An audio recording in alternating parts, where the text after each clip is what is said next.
Good morning students. Class 7 की math series में हम चैप्टर 6 की एक्सरसाइज 6.5 पे हैं।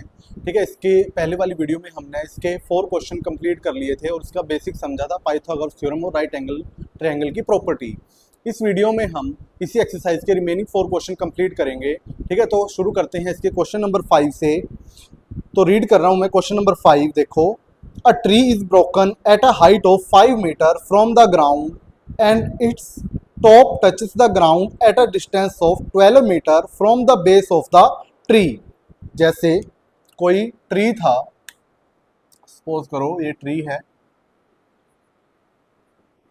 ठीक है, इसका ये 5 मीटर की हाइट से, मतलब यहां तक कितनी है 5 मीटर, यहां से ये ट्री टूट गया और टूट के कैसे ऐसे टच हो गया ग्राउंड से। ठीक है, ये 5 मीटर थी और यहां से जो ग्राउंड से इसकी जो यहां से हाइट है वो कितनी है 12 मीटर, जहां पे ये टच हुआ है। ठीक है, ऐसे तो ये ट्रायंगल ड्रॉ करेंगे इसका।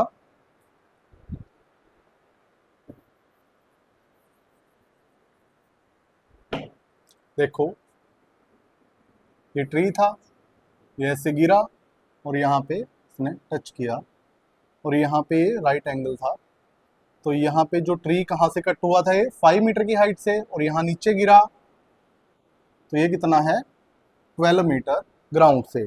अब आगे क्या बोला है इन्होंने, find the original height of the tree. Tree की हमें ओरिजिनल हाइट बतानी है। इट मीन्स कि जब ये ट्री खड़ा होगा सीधा तो कितने मीटर ऊंचा था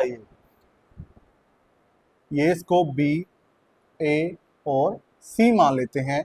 अब हमें ए बी कितना है 12 मीटर और बी सी कितना है 5 मीटर, और हमें ए सी फाइंड आउट करना है, ए सी हमें निकालना है। जैसे हमने पिछली वीडियो में इसकी, ठीक है, इसके बेसिक में समझा था कि जो पाइथागोरस थ्योरम होती है उसके अंदर जो राइट एंगल के जो अपोजिट साइड होती है उसको क्या बोलते हैं हाइपोटेनियस, नीचे वाली को बेस और इसको परपेंडिकुलर। अब हमें बेस और परपेंडिकुलर गिवन है और हमें पता है कि हाइपोटेनियस का स्क्वायर किसके इक्वल होता है, बेस के स्क्वायर और परपेंडिकुलर के स्क्वायर के सम के इक्वल। तो अकॉर्डिंग टू या बाय अप्लाइंग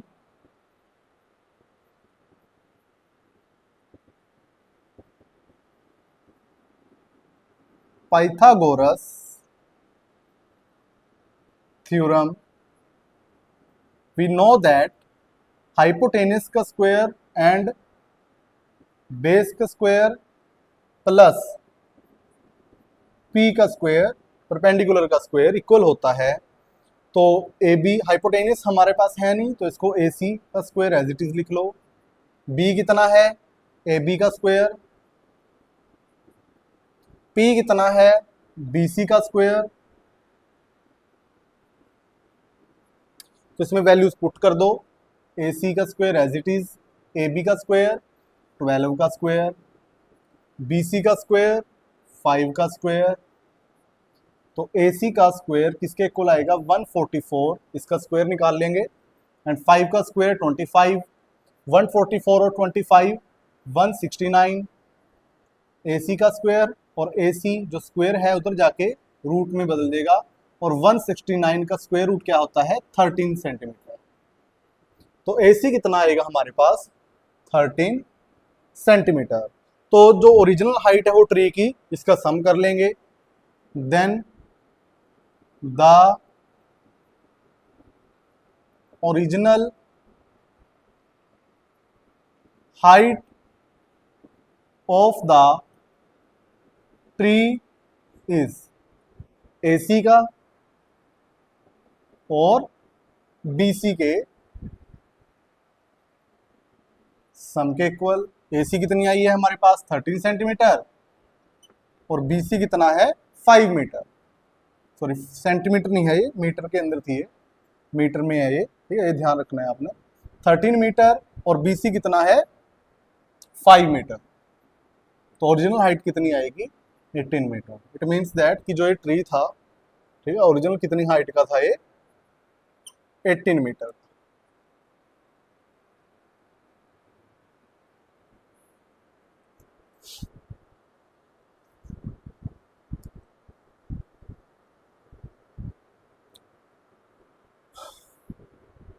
अब देखो इसका next sixth question, question number 6।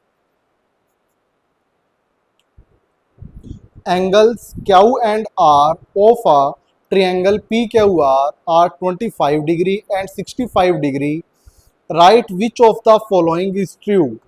हमें ये साइड में जो ट्रायंगल गिवन है, देखो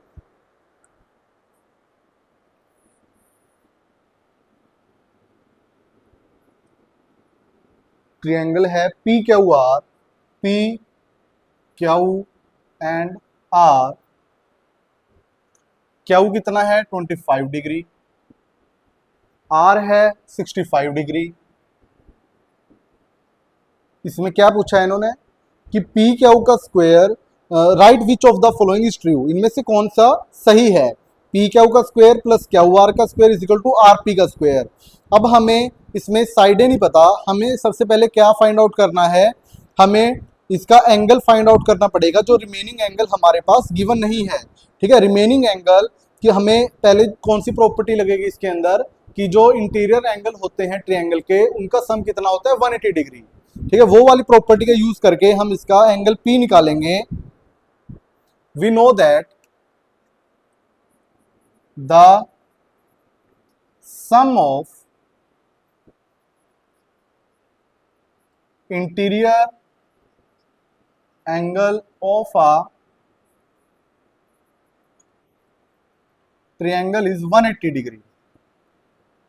कि जो सम होता है इंटरनल, जो इंटीरियर एंगल होते हैं ट्रायंगल के, उनका कितना होता है 180 डिग्री। तो angle P plus angle Q plus angle R is equal to 180 degree. Angle P हमारे पास गिवन नहीं है, एंगल Q कितना है 25 डिग्री, एंगल R कितना है 65 degree is equal to 180 degree. Angle P plus ये आ जाएगा 65 और 25 90 डिग्री। एंगल P की वैल्यू कितनी आई है 180 माइनस 90 डिग्री, या angle P is equal to 90 degree. ये कितना आ जाएगा 90 डिग्री। अब ये एंगल कितना है 90 डिग्री।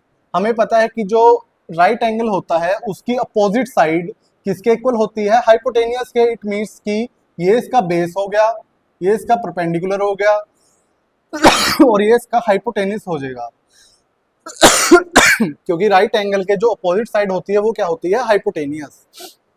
तो हाइपोटेनियस कितना है क्यू आर का स्क्वायर किसके इक्वल होगा, पी आर के स्क्वायर के प्लस पी क्यू के स्क्वायर के इक्वल। तो इसमें देखो ये प्रॉपर्टी है कहीं, पहली में क्या है पी क्यू का स्क्वायर और क्यू आर का स्क्वायर, पी क्यू का स्क्वायर और क्यू आर का स्क्वायर, नहीं ये तो है नहीं, पहली तो पॉसिबल नहीं है। सेकंड देखो पी क्यू का स्क्वायर प्लस आर पी का स्क्वायर, पी क्यू का स्क्वायर प्लस इसको आर पी भी लिख सकते हो। ठीक है, पी आर या आर पी एक ही बात है, और किसके इक्वल है ये क्यू आर के स्क्वायर के। इट मींस कि ये प्रॉपर्टी सही है। इसकी सेकंड प्रॉपर्टी जो लिखी हुई है आप इसको ऐसे लिख सकते हो कि पी क्यू का स्क्वायर प्लस आर पी का square is equal to Q R का स्क्वायर। तो इसकी जो सेकंड प्रॉपर्टी है यही सही होगी।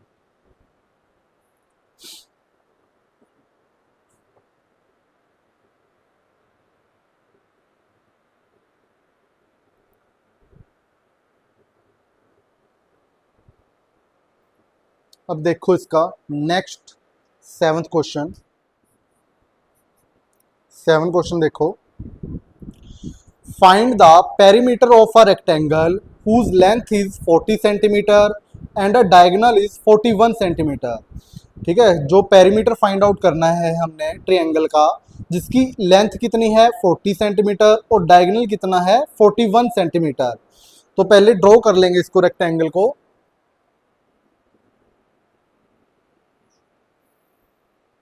ये रेक्टेंगल है, साइड कितनी है 40 सेंटीमीटर और ये डायगोनल है इसका 41 सेंटीमीटर। अब इसमें हमने क्या बताना है, इसका पेरीमीटर बताना है। जो पेरीमीटर होता है तो उसका फॉर्मूला भी नोट डाउन कर देता हूं। Perimeter of a rectangle is 2 into L plus B, length plus breath.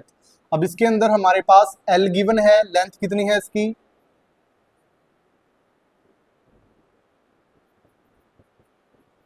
40 centimetre, breath हमारे पास है नहीं, और डायगोनल कितना है इसका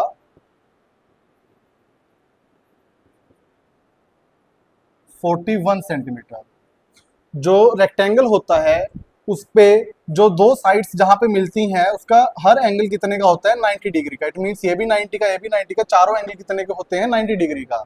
अब यहाँ पे आप देखो कि ये एक ट्रायंगल बन रहा है, ये एक क्या बन रहा है ट्रायंगल बन रहा है, और जो राइट एंगल है उसके अपोजिट साइड को हम पाइथागोरस थ्योरम के अकॉर्डिंग उसको हाइपोटेनियस मानते हैं। इसका मतलब ये 41 क्या हो गया हाइपोटेनियस, ये परपेंडिकुलर और ये बेस। अगर हम ये निकाल लेंगे ठीक है तो हमारे पास इसकी ब्रेड्थ निकल जाएगी। और एक ये चीज भी ध्यान रखनी है कि जो रेक्टेंगल होता है उसकी अपोजिट साइड हमेशा इक्वल होती है। इट मींस कि अगर ये 40 है तो ये भी 40 होगा, और ये जो बेस निकलेगा जो हमारी वैल्यू आएगी वही ये वैल्यू होगी इसकी। तो डायगोनल क्या है 41 सेंटीमीटर। इट मींस कि हाइपोटेनियस को भी 41 है, ठीक है हाइपोटेनियस ये कितना है 41। तो according to Pythagoras theorem, according to Pythagoras theorem h का square is equal to p का स्क्वायर प्लस b का स्क्वायर, बेस के स्क्वायर। हाइपोटेनियस कितना है 41, इसका स्क्वायर। लेंथ ये जो इसके अंदर परपेंडिकुलर की फॉर्म के अंदर है वो कितना आ जाएगा 40 का स्क्वायर प्लस बेस का स्क्वायर एज इट इज आ जाएगा। तो 41 का स्क्वायर करेंगे हम 1 4 4 16 1861 1681 आ जाएगा, और 40 का स्क्वायर 1600 प्लस बेस का स्क्वायर। अब ये प्लस में है दूसरी साइड जाके माइनस का हो जाएगा। इट मींस दैट b का square is equal to 1681 minus 1600, इसमें से माइनस करेंगे तो ये आ जाएगा हमारा 81, और स्क्वायर उधर जाके रूट में चेंज हो जाएगा। 81 का स्क्वायर रूट क्या होता है 9। तो ब्रेड्थ कितनी आई है हमारे पास 9 सेंटीमीटर। ब्रेड्थ आ गई 9, इसका मतलब ये भी 9 और ये भी 9 सेंटीमीटर और ये भी 40 सेंटीमीटर। अब हमें पेरीमीटर निकालना था, लेंथ आ गई हमारे पास 40 और ब्रेड्थ आ गई 9 सेंटीमीटर। तो इस फॉर्मूले में अप्लाई कर दो। लेंथ कितनी है 40, ब्रेड्थ है 9, ये आ जाएगी 2 इंटू 49, 49 टू ज़ा 98 सेंटीमीटर इसका पेरीमीटर आ जाएगा।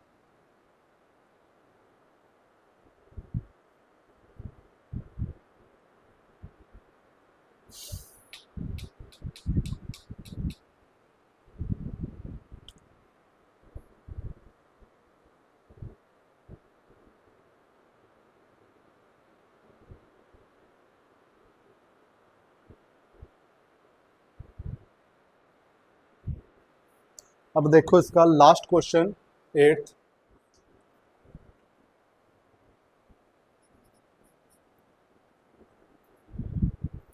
the diagonal of a rhombus measure 16 centimetre and 30 centimetre, find its perimeter। इसका पेरीमीटर फाइंड आउट करना है। हमारे पास रोम्बस गिवन है, ठीक है, जिसकी जो डायगोनल है वो कितने हैं 16 सेंटीमीटर और 30 सेंटीमीटर, और इसका हमें पेरीमीटर फाइंड आउट करना है। जो रोम्बस होता है उसकी चारों साइडें इक्वल होती हैं और उसकी शेप कैसी होती है ऐसे।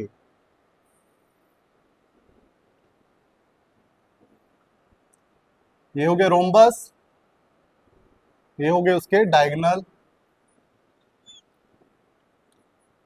ए बी सी एंड डी, यहाँ पे ओ हो गया, और डायगोनल की जो लेंथ है वो कितनी है 16 सेंटीमीटर, मतलब यहाँ से यहाँ तक कितनी हो गई 16 सेंटीमीटर, और एक डायगोनल की कितनी होगी दूसरे की 30 सेंटीमीटर, 30 सेंटीमीटर।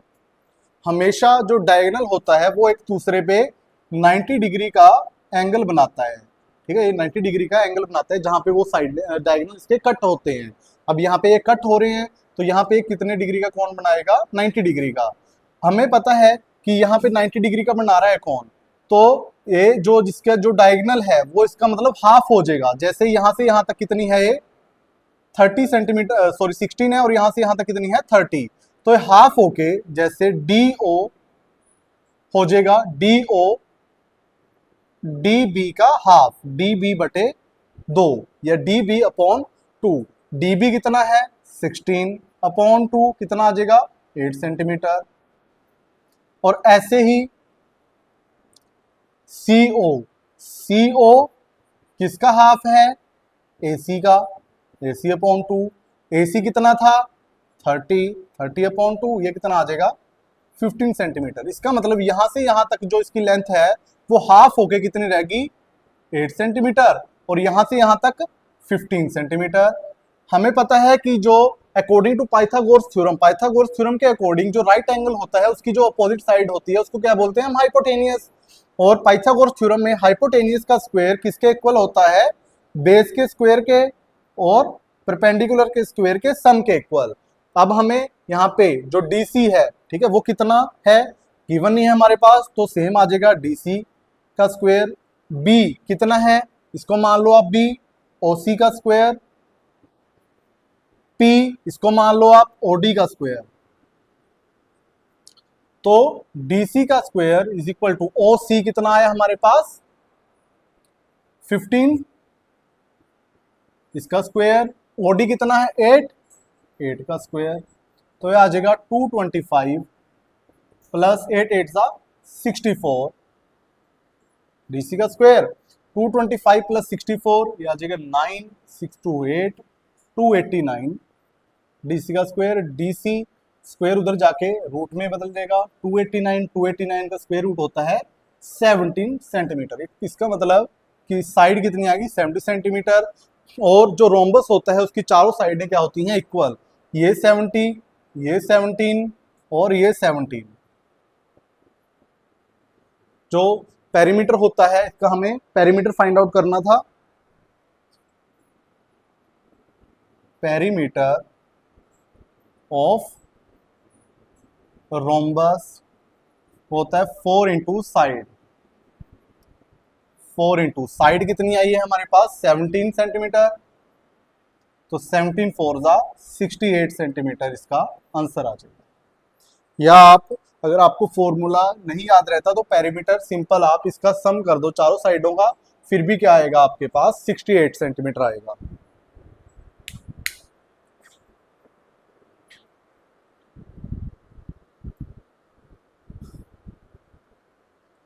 इसके साथ ही हमारी एक्सरसाइज और चैप्टर 6 कंप्लीट है।